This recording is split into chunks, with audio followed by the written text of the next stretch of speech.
Early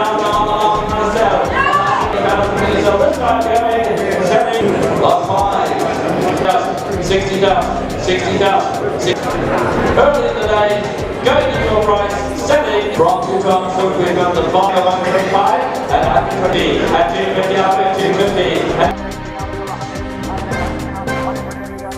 250. Dr. Ashley Parker with us. You've sold many horses over the years, but I'm sure you could not really have predicted that absolute hype and sensation for a beautiful son of Dynasty.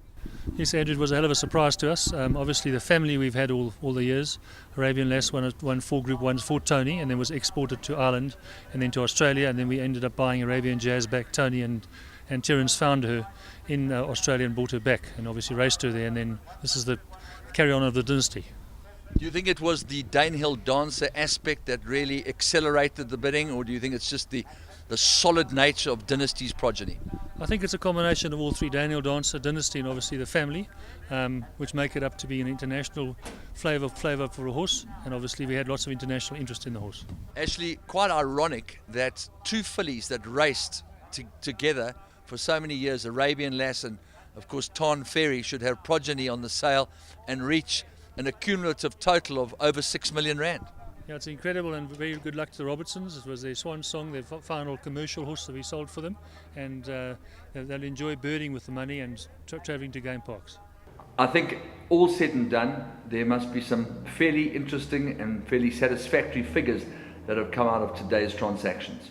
Yes, I think today started off very slowly.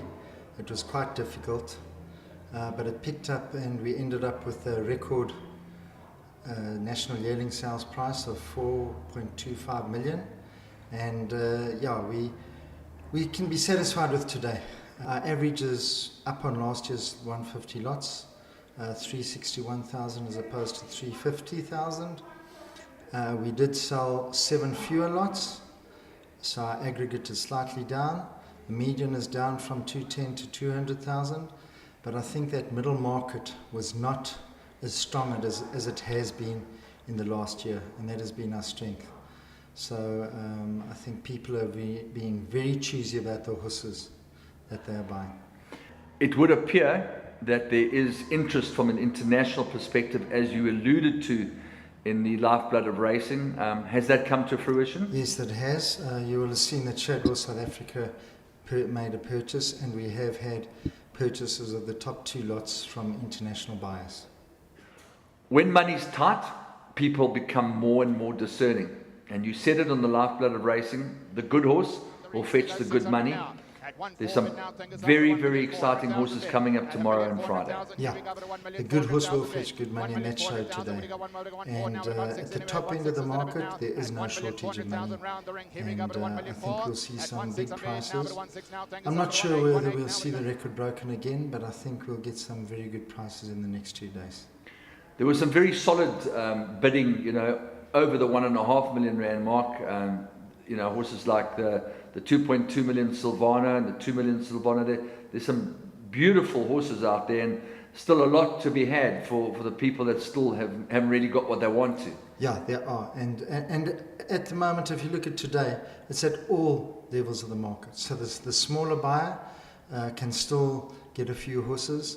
The medium buyer has got horses, and the top buyer, he really has got a good choice, because there are some really good quality yearlings still to come.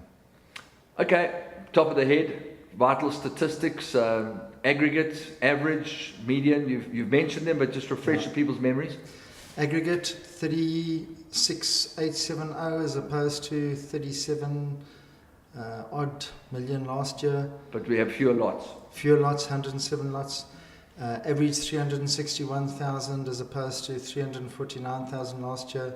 Median 200,000 as opposed to 210,000 last year.